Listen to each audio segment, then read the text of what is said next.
güncel DVB-T teknolojisi size dijital ses ve görüntü kalitesi sunuyor.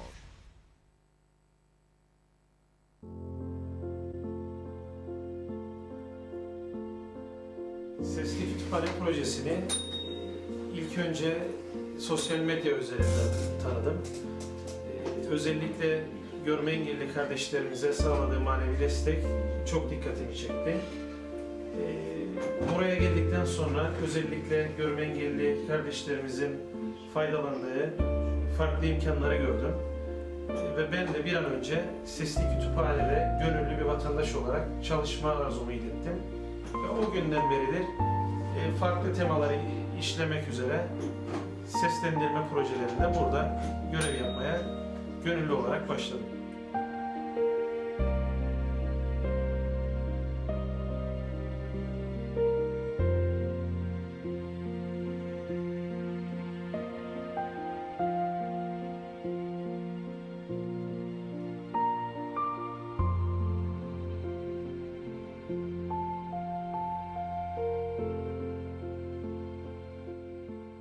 Sesli kütüphane gerçekten ülkemizin ihtiyacı olan bir üst kütüphanedir. Ve devletin bünyesinde olması gereken bir kütüphanedir aynı zamanda. Bunun yanında bu kütüphanenin bütünleştirilmesi açısından bir de engelsiz stüdyonun derneğin çatısı altında oluşturulması gerçekten takdir edilecek bir durumdur ülkemiz açısından. Çok sağ olun hocam. Teşekkür ederim. Bu sesli kütüphanenin oluşturulmasında esasında Eğitim Bakanlığı'nın katkısı olması gerekirken derneğimizin çatısı altında derneğimizin girişimleriyle bu sesli kütüphanenin yapılması görme engellilere ışık tutacak diye düşünüyorum. Sizce görme engelliler gazete, dergi, kitap okuyabilir mi? Cevap tabii ki evet. Bunun 3 farklı yolu var. Birincisi Braille yani kabartma kitaplar. Görme engellilerin dokunarak, parmaklarıyla hissederek okudukları kitaplar. İkincisi tarayıcı yöntemiyle yani bilgisayar üzerinden scanner cihazlarla Lütfen taranacak dokümanı yerleştirir.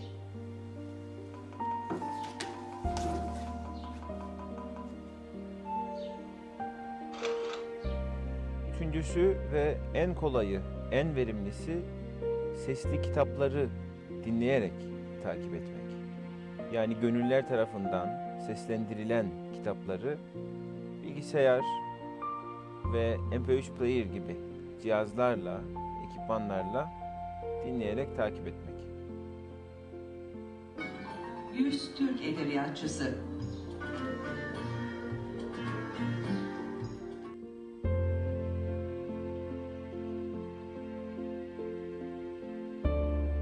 Tek bir sayfa bile seslendirerek bu projeye katkı koymak isteyen herkesi aramızda görmekten onur duyacağız.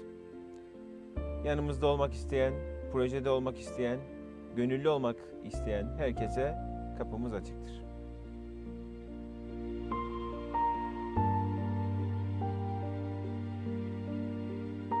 Şu an stüdyodayız. Gazete, dergi, kitap gibi tüm sesli materyallerimiz buradan gönüllerimiz tarafından seslendirilmektedir.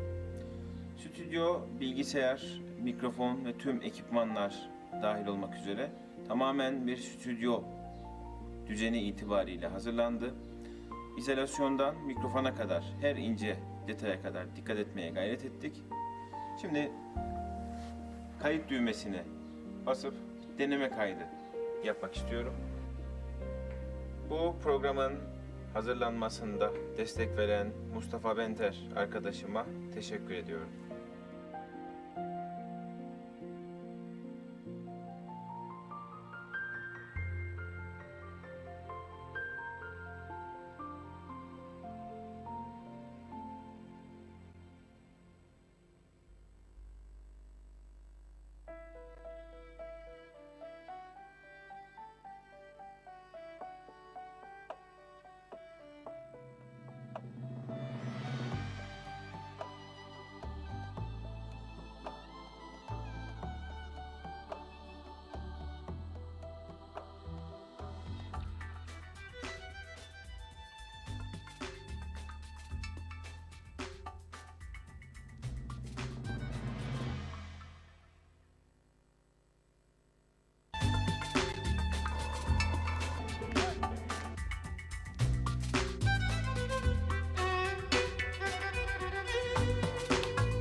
Listen to me, please.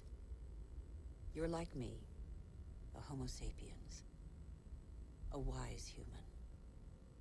Life, a miracle in the universe, appeared around 4 billion years ago, and we humans, only 200,000 years ago. Yet we have succeeded in disrupting the balance that is so essential to life. Listen carefully to this extraordinary story, which is yours, and decide what you want to do with it.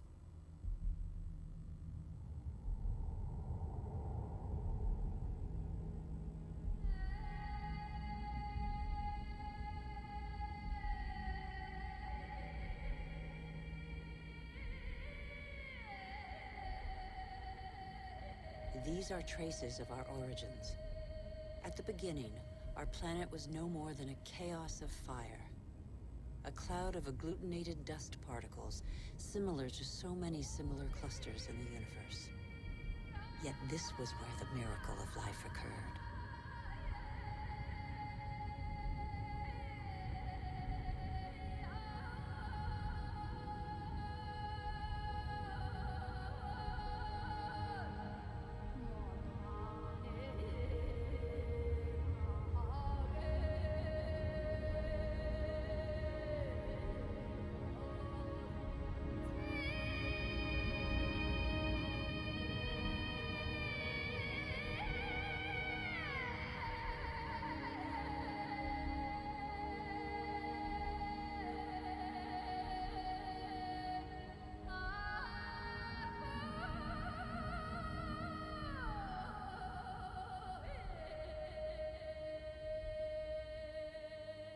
Today, life, our life, is just a link in a chain of innumerable living beings that have succeeded one another on Earth over nearly 4 billion years.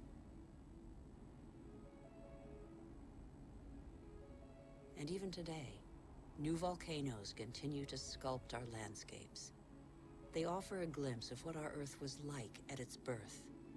Molten rock surging from the depths, solidifying, cracking, blistering or spreading in a thin crust before falling dormant for a time.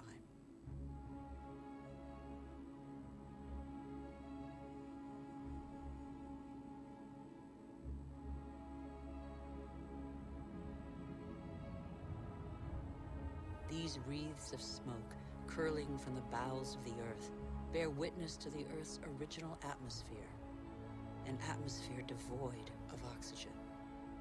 A dense atmosphere, thick with water vapor, full of carbon dioxide. A furnace.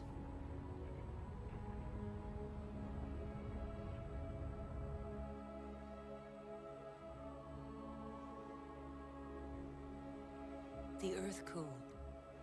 The water vapor condensed and fell in torrential downpours.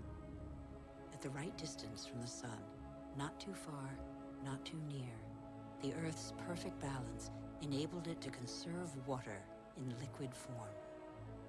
The water cut channels. They are like the veins of a body, the branches of a tree, the vessels of the sap that the water gave to the Earth.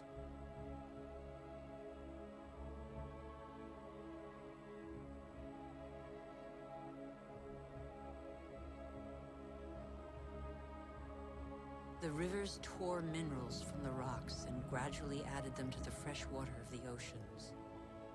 And the oceans became heavy with salt.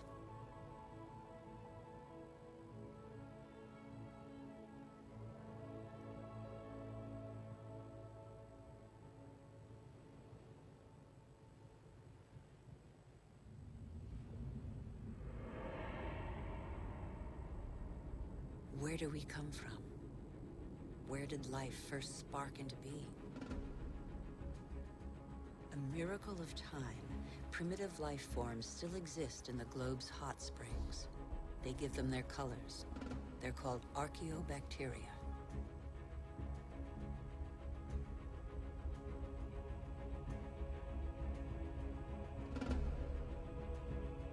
They all feed off the Earth's heat. All except the cyanobacteria, or blue-green algae. They alone have the capacity to turn to the sun to capture its energy. They are a vital ancestor of all yesterday's and today's plant species. These tiny bacteria and their billions of descendants changed the destiny of our planet. They transformed its atmosphere.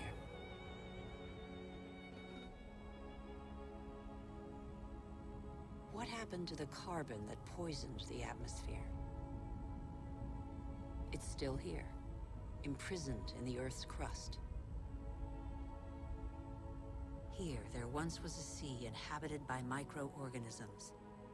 They grew their shells by tapping into carbon from the atmosphere, dissolved in the ocean. These strata are the accumulated shells of those billions and billions of microorganisms.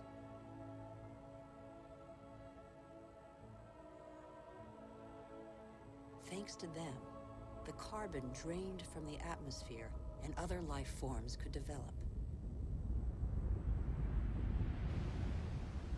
It is life that altered the atmosphere. Plant life fed off the sun's energy, which enabled it to break apart the water molecule and take the oxygen. And oxygen filled the air. The Earth's water cycle is a process of constant renewal. Waterfalls, water vapor, clouds, rain, springs, rivers, seas, oceans, glaciers. The cycle is never broken. There's always the same quantity of water on Earth. All the successive species on Earth have drunk the same water. The astonishing matter that is water, one of the most unstable of all.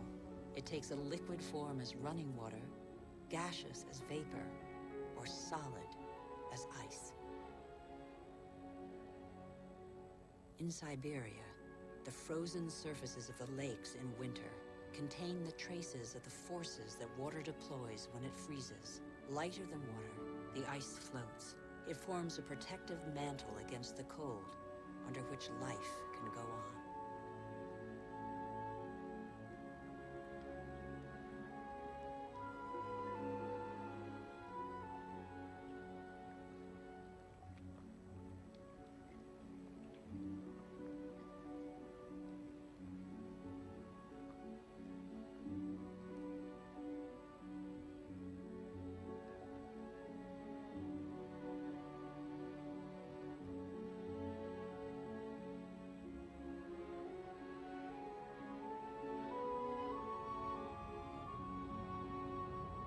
The engine of life is linkage. Everything is linked. Nothing is self-sufficient. Water and air are inseparable, united in life, and for our life on Earth. Sharing is everything.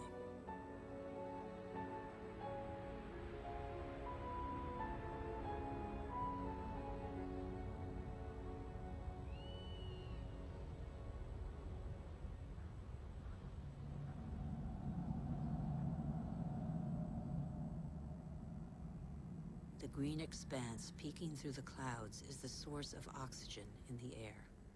70% of this gas, without which our lungs cannot function, comes from the algae that tint the surface of the oceans. Our Earth relies on a balance in which every being has a role to play and exists only through the existence of another being. A subtle, fragile harmony that is easily shattered.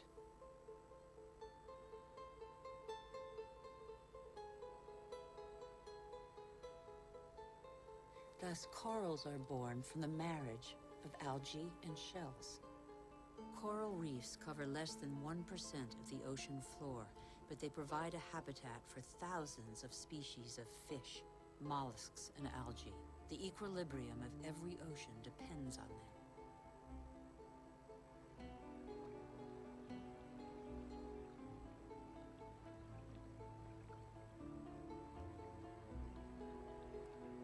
The Earth counts time in billions of years.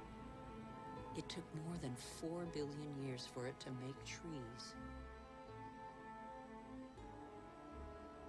In the chain of species, trees are a pinnacle, a perfect living sculpture. Trees defy gravity.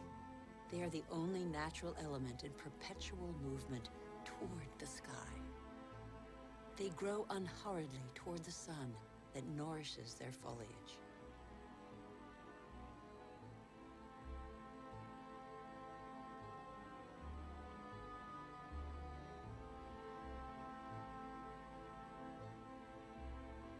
They have inherited from those minuscule cyanobacteria the power to capture light's energy. They store it and feed off it, turning it into wood and leaves, which then decompose into a mixture of water, mineral, vegetable, and living matter. And so, gradually, soils are formed.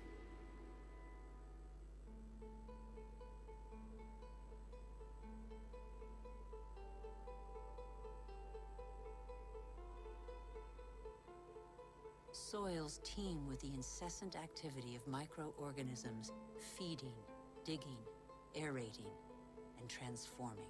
They make the humus, the fertile layer to which all life on land is linked.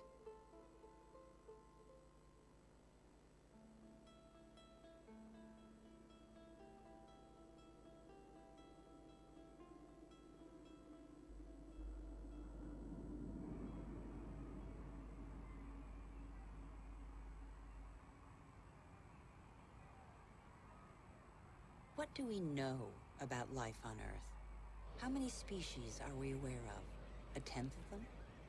100th, perhaps? What do we know about the bonds that link them?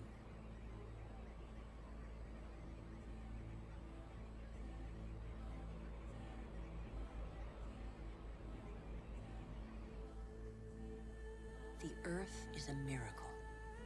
Life remains a mystery.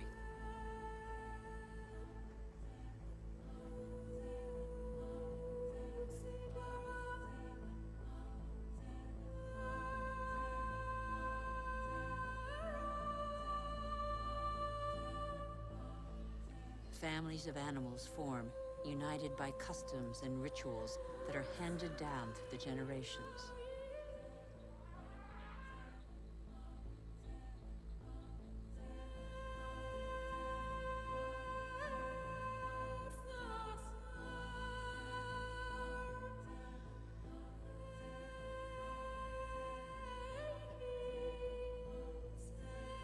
Some adapt to the nature of their pasture, and their pasture adapts to them. And both gain. The animal sates its hunger, and the tree can blossom again.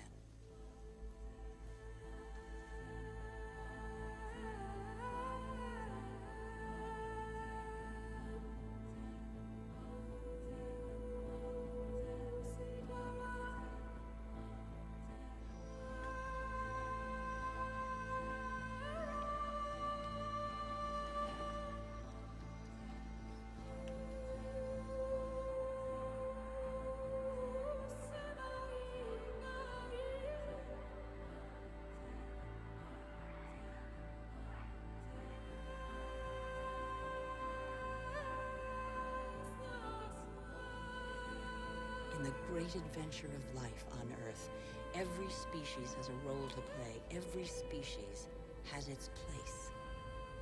None is futile or harmful. They all balance out.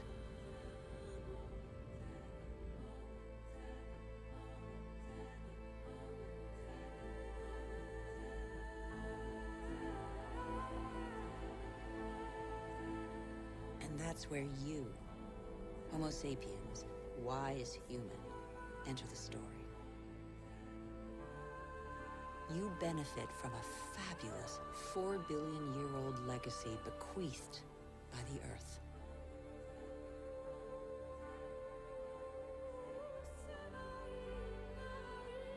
You're only 200,000 years old, but you have changed the face of the world. despite your vulnerability, you have taken possession of every habitat and conquered swaths of territory like no other species before you.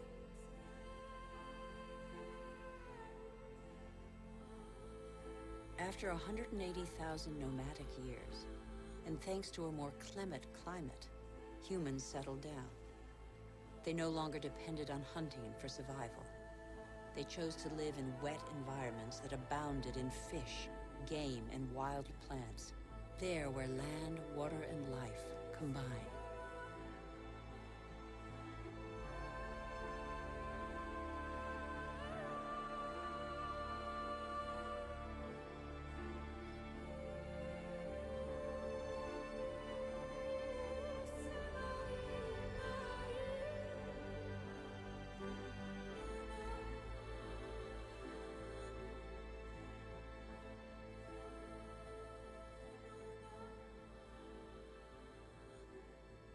Even today, the majority of humankind lives on the continent's coastlines or the banks of rivers and lakes.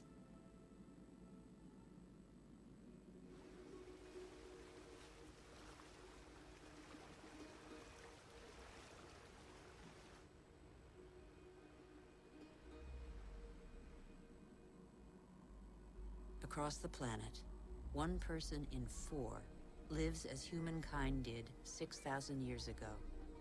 Their only energy, that which nature provides, season after season.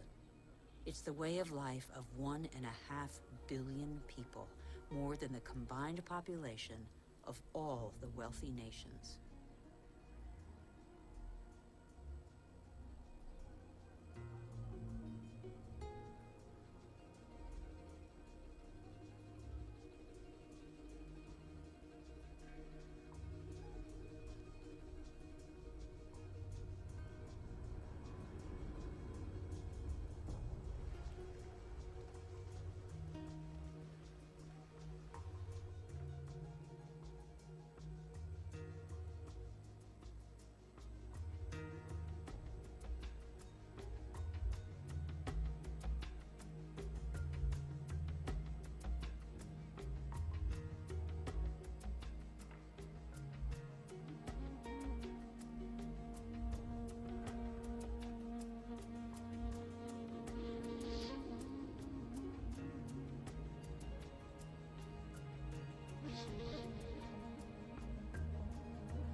But life expectancy is short, and hard labor takes its toll.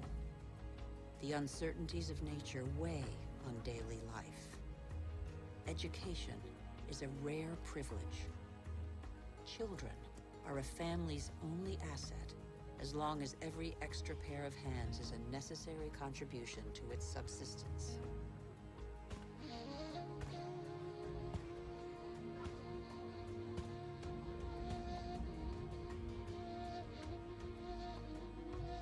Humanity's genius is to have always had a sense of its weakness.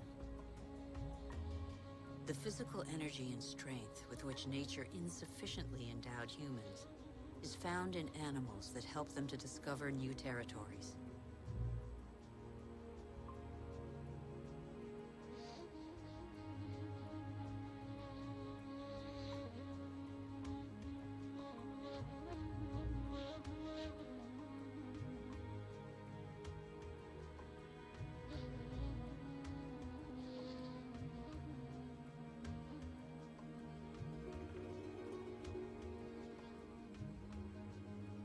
But how can you conquer the world on an empty stomach?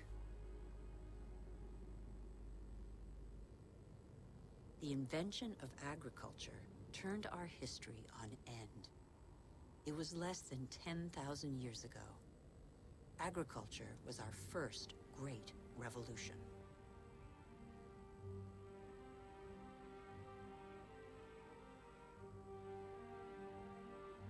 It resulted in the first surpluses and gave birth to cities and civilizations.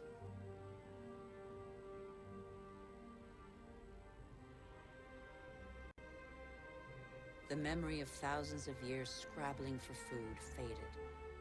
Having made grain the yeast of life, We multiplied the number of varieties and learned to adapt them to our soils and climates.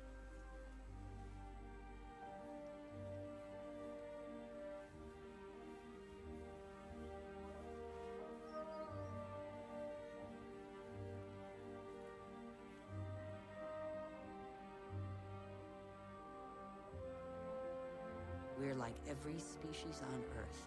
Our principal daily concern is to feed ourselves.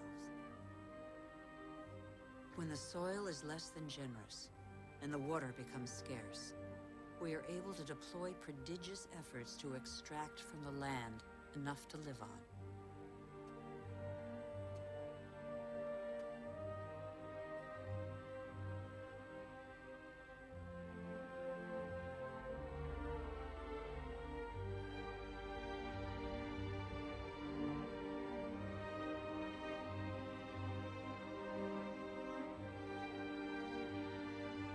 Humans shape the land with the patience and devotion that the earth demands, in an almost sacrificial ritual performed over and over. Agriculture is still the world's most widespread occupation. Half of humankind tills the soil, over 3/4 of them by hand.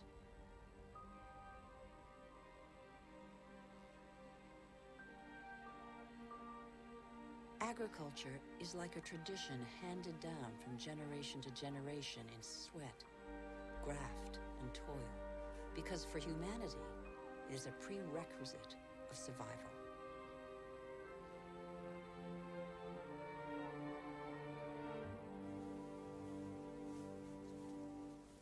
But after relying on muscle power for so long, humankind found a way to tap into the energy buried deep in the earth.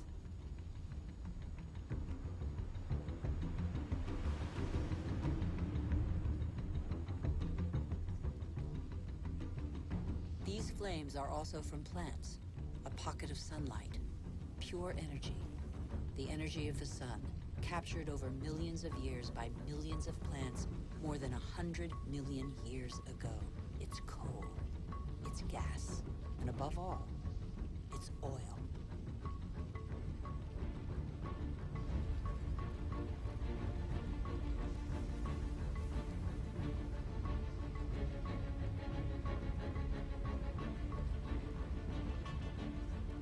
And this pocket of sunlight freed humans from their toil on the land. With oil began the era of humans who break free of the shackles of time. With oil, some of us acquired unprecedented comforts. And in 50 years, in a single lifetime, the Earth has been more radically changed than by all previous generations of humanity.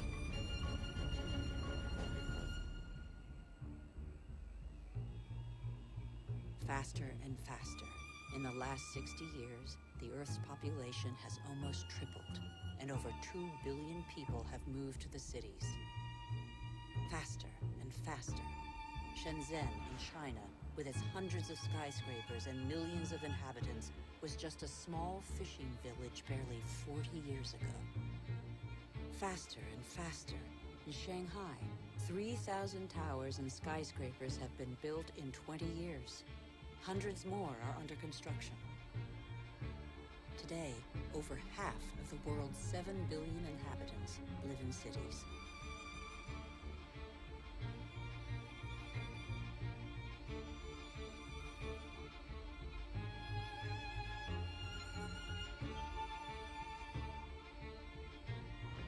New York, the world's first megalopolis, is the symbol of the exploitation of the energy the Earth supplies to human genius. The manpower of millions of immigrants, the energy of coal, the unbridled power of oil.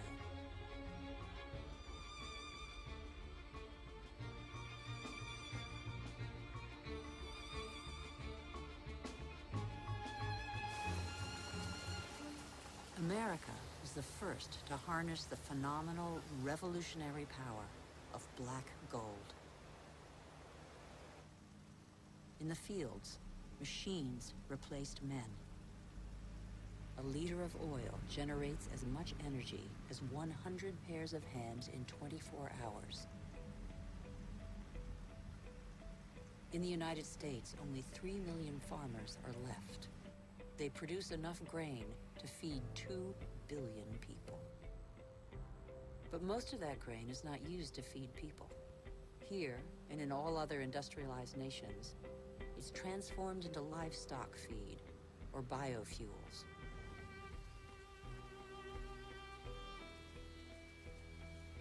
The pocket of sunshine's energy chased away the specter of drought that stalked farmland. No spring escapes the demands of agriculture, which accounts for 70% of humanity's water consumption. In nature, everything is linked. The expansion of cultivated land and single-crop farming encouraged the development of parasites. Pesticides, another gift of the petrochemical revolution, exterminated them. Bad harvests and famine became a distant memory. The biggest headache now was what to do with the surpluses engendered by modern agriculture. But toxic pesticides seeped into the air, soil, plants, animals, rivers, and oceans. They penetrated the heart of cells similar to the mother cell that is shared by all forms of life. Are they harmful to the humans that they released from hunger?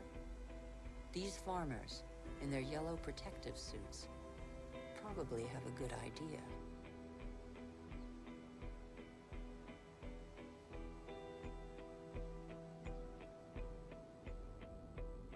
Then came fertilizers, another petrochemical discovery. They produced unprecedented results on plots of land thus far ignored.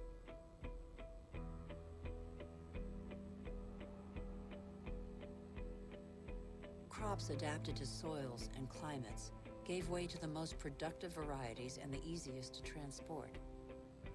And so, in the last century, 3/4 of the varieties developed by farmers over thousands of years have been wiped out.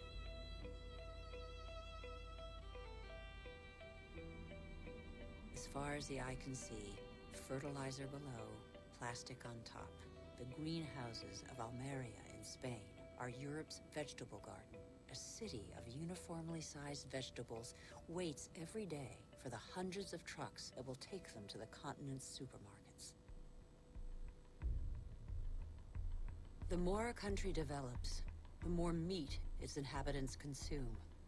How can growing worldwide demand be satisfied without recourse to concentration camp-style cattle farms? Faster and faster, like the life cycle of livestock which may never see a meadow. Manufacturing meat faster than the animal has become a daily routine.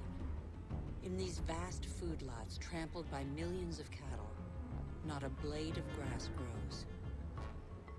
A fleet of trucks from every corner of the country brings in tons of grain, soy meal, and protein-rich granules that will become tons of meat.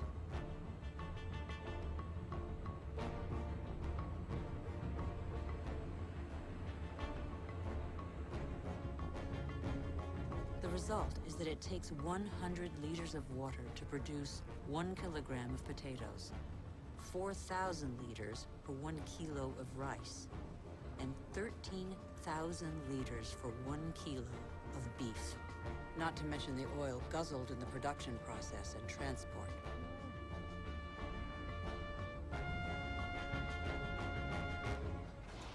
Our agriculture has become oil-powered. It feeds twice as many humans on Earth, but has replaced diversity with standardization. It has offered many of us comforts we could only dream of, but it makes our way of life totally dependent on oil. This is the new measure of time. Our world's clock now beats to the rhythm of these indefatigable machines tapping into the pocket of sunlight. The whole planet is attentive to these metronomes of our hopes and illusions. The same hopes and illusions that proliferate along with our needs, increasingly insatiable desires and profligacy. We know that the end of cheap oil is imminent, but we refuse to believe it. For many of us, the American dream is embodied by a legendary name, Los Angeles. In this city that stretches over 100 kilometers, the number of cars is almost equal to the number of inhabitants. Here, energy puts on a fantastic show every night.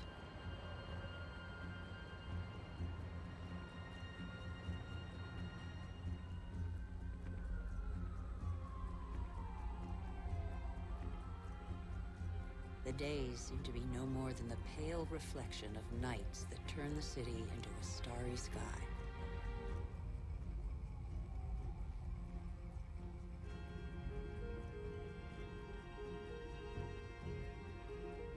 Faster and faster. Distances are no longer counted in miles, but in minutes.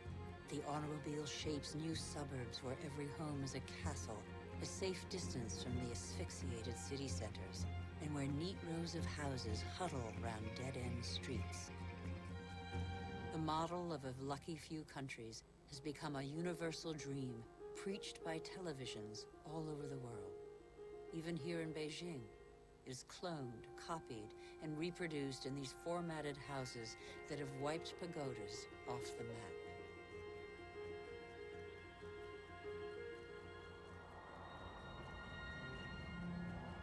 The automobile has become the symbol of comfort and progress. If this model were followed by every society, the planet wouldn't have 900 million vehicles as it does today, but 5 billion. Faster and faster. The more the world develops, the greater its thirst for energy. Everywhere, machines dig, bore, and rip from the earth the pieces of stars buried in its depths since its creation. Minerals.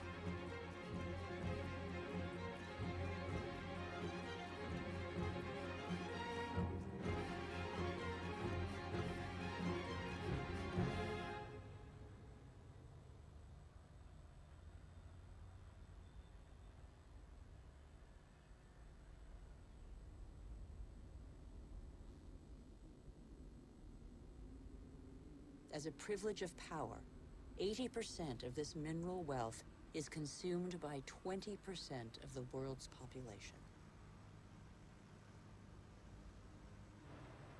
Before the end of this century, excessive mining will have exhausted nearly all the planet's reserves.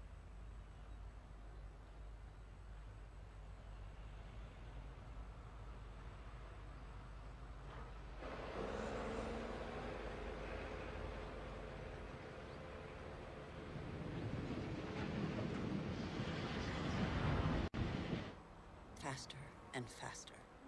Shipyards churn out oil tankers, container ships, and gas tankers to cater for the demands of globalized industrial production. Most consumer goods travel thousands of kilometers from the country of production to the country of consumption. Since 1950, the volume of international trade has increased 20 times over.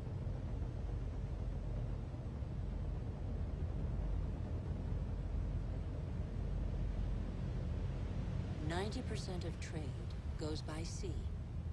500 million containers are transported every year, headed for the world's major hubs of consumption, such as Dubai. Dubai is a sort of culmination of the Western model, a country where the impossible becomes possible, building artificial islands in the sea, for example. Dubai has few natural resources, but with the money from oil, it can bring millions of tons of material and workers from all over the planet. Dubai has no farmland, but it can import food. Dubai has no water, but it can afford to expend immense amounts of energy to desalinate seawater and build the highest skyscrapers in the world. Dubai has endless sun, but no solar panels. It is the totem to total modernity that never fails to amaze the world.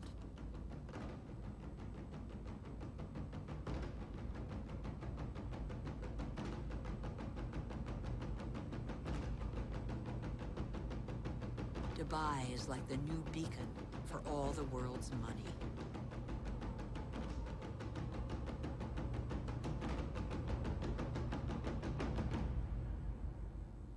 Nothing seems further removed from nature than Dubai, although nothing depends on nature more than Dubai. Dubai is a sort of culmination of the Western model. We haven't understood that we're depleting what nature provides.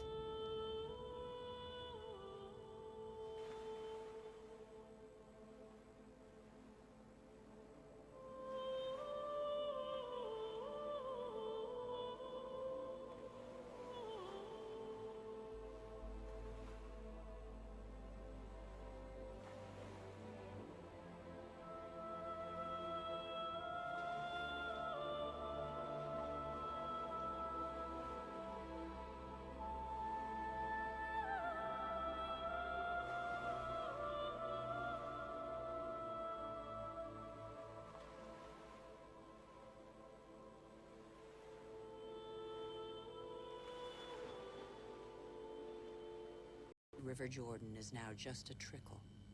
Its water has flown to supermarkets all over the world in crates of fruit and vegetables.